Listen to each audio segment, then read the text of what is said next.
What happens when America's kindness ambassador gets exposed for the exact opposite? When Be Kind becomes the biggest lie on daytime television. And then, here's the twist, when she comes back to explain herself and somehow makes it worse.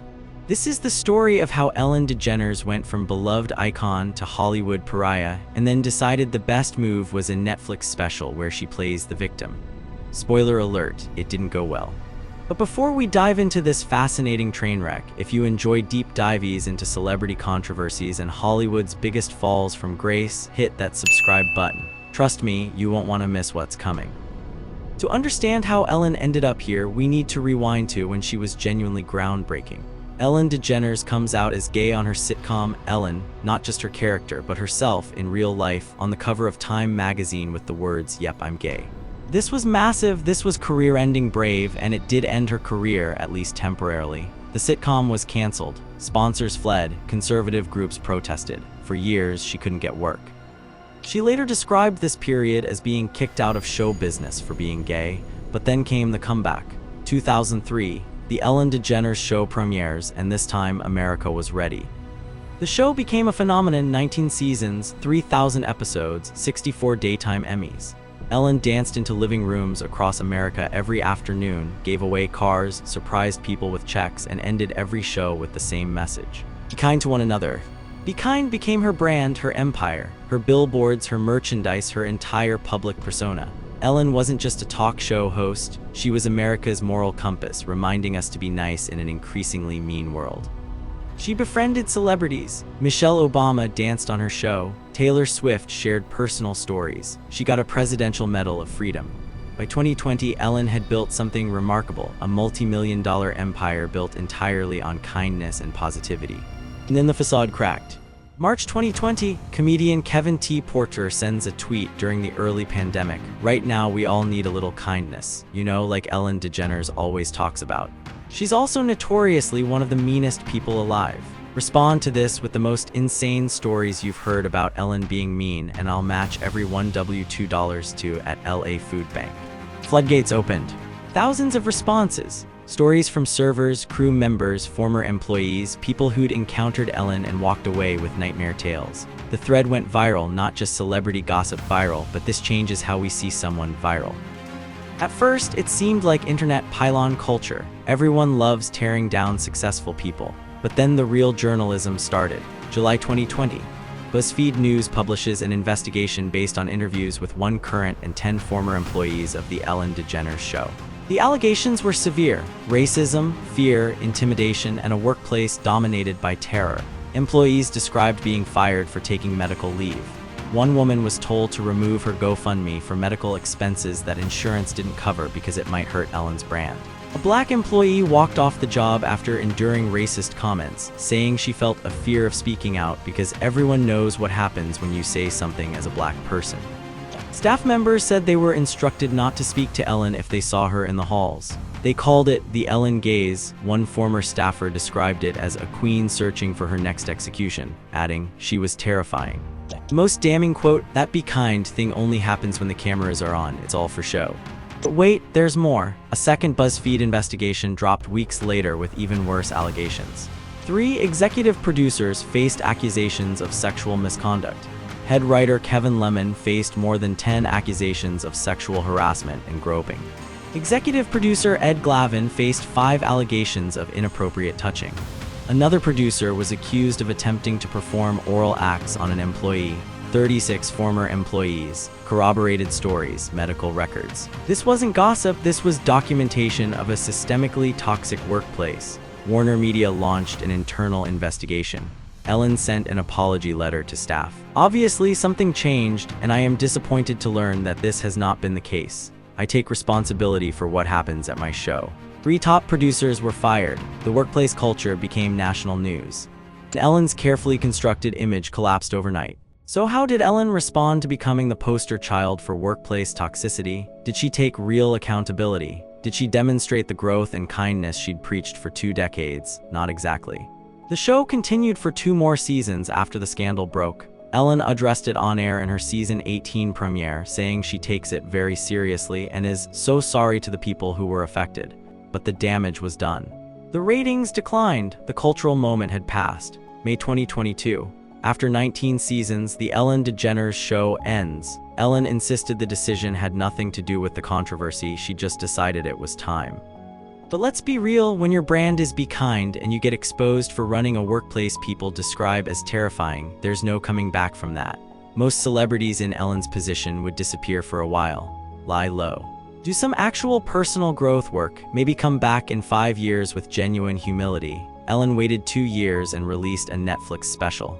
September 2024, Ellen DeGeneres. For Your Approval drops on Netflix. This is billed as her final comedy special, her chance to address everything, her moment to talk about it. The special opens with an elaborate montage of Ellen's career, her Tonight Show debut, her coming out, her talk show success. It's designed to remind you of everything she's accomplished, everything she's been through. Then she walks out on stage and says, "I got kicked out of show business because I'm mean." And that's her framing, not "I failed my employees." Not "I created a toxic workplace." But "I got kicked out for being mean," as if she's the victim of a social media witch hunt rather than someone who presided over documented abuse. Throughout the special, Ellen compares being held accountable for workplace misconduct to being canceled for being gay in the 90s. She says, "This is the second time I've been kicked out of show business. Kicked me out before cause I told them I was gay. Eventually they're gonna kick me out a third time for being old, mean, old, and gay, the triple crown." This comparison is staggering. She's equating homophobia, actual discrimination that nearly destroyed her career, with facing consequences for how she treated people, as if those are remotely the same thing. She makes excuses. "I didn't go to business school. I went to Charlie's Chuckle Hut." She claims she shouldn't be held responsible because her name was just on the show, comparing herself to Ronald McDonald. Ronald McDonald's not the CEO of McDonald's. Except Ronald McDonald is a fictional mascot. Ellen is a real person who took home millions of dollars and had her name, face, and brand on everything. The comparison doesn't just fall flat, it reveals a stunning lack of self-awareness. Critics were brutal. Time magazine wrote that she has nothing of value to say. Variety called it a jokey non-apology that offers little in the way of vulnerability or insight. Slate noted she reduces serious accusations of workplace racism, misconduct, and sexual harassment to people thinking she's mean.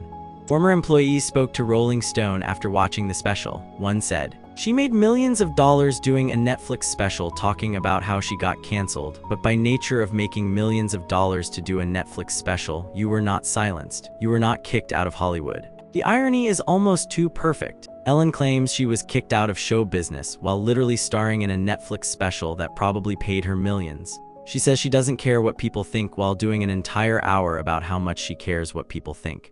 The response to For Your Approval was swift and unforgiving. On IMDb, viewers were blunt: zero remorse, zero accountability, zero self-awareness. Another wrote, "She addresses the abuse controversy by making excuses."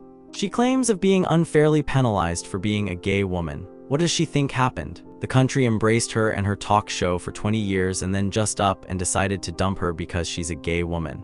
The special currently sits at 5.1 out of 10 on IMDb, not exactly the triumphant farewell she probably envisioned. Even people who wanted to give Ellen the benefit of the doubt found the special disappointing. The comedy itself was described as tired, uninspired, and anemic.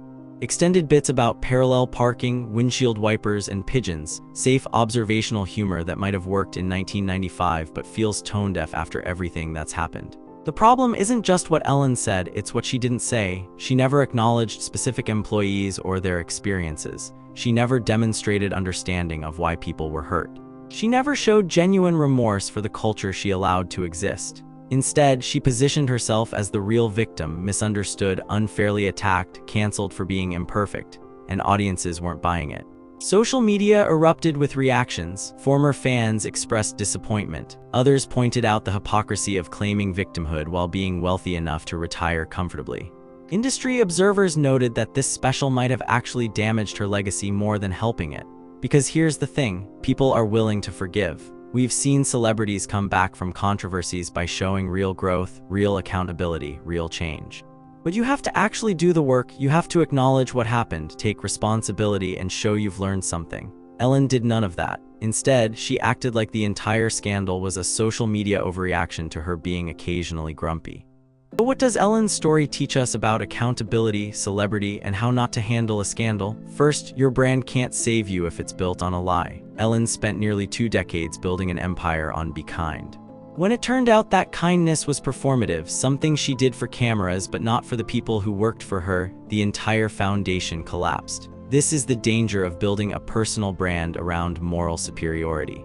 When you position yourself as better than others, as the person reminding everyone to be kind, the fall from grace is that much more dramatic. If Ellen had just been a funny talk show host, the workplace allegations might have been bad but survivable. But when your entire brand is kindness and you get exposed as the opposite, that's fatal. Second, non-apologies make everything worse. Ellen had multiple opportunities to genuinely address what happened.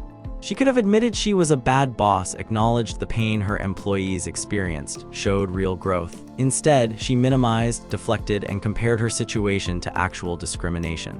This is a masterclass in what not to do. When you've hurt people, you don't get to decide when you're done being accountable. You don't get to say, I addressed it, move on, when your addressing consisted of excuses and deflection. Third, wealth and fame create bubbles that can destroy your perspective. Ellen's Netflix special reveals someone completely disconnected from reality. She genuinely seems to believe that having to face consequences for workplace toxicity is equivalent to being canceled for being gay. She appears to think that making millions on a Netflix special while claiming she was kicked out of show business makes sense. This disconnect is what happens when you're surrounded by yes people for too long, when you have enough money to insulate yourself from consequences, when you've been famous for so long that you forget what accountability looks like for regular people. Finally, Ellen's story shows that cultural moments have expiration dates.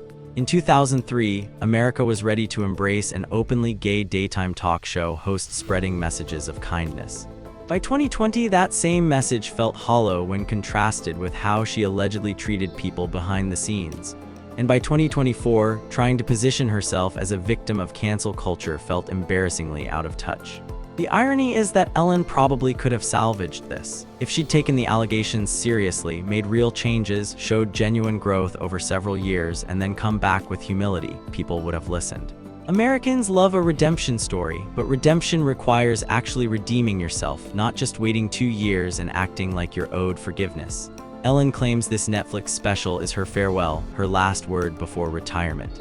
But former employees are skeptical. They point out that people who genuinely want to retire usually just retire. They don't do farewell tour and Netflix specials. They definitely don't spend an hour positioning themselves as victims of unfair treatment. The sad truth is that Ellen had a real opportunity here to show growth, to demonstrate the kindness she'd preached, to model how someone genuinely learns from their mistakes. Instead, she showed us exactly why the workplace allegations were credible in the first place. Ellen isn't the only celebrity who's tried to laugh off serious workplace allegations with a comedy special and a "I'm the real victim here" narrative. There's another comedian who faced similar accusations, waited just long enough for people to move on, then came back with a special that was somehow even more tone-deaf. That story involves sold-out shows, defensive fans who refuse to believe their idol could be problematic, and a complete misunderstanding of what accountability actually means. Sound familiar? Thanks for watching. Don't forget to subscribe.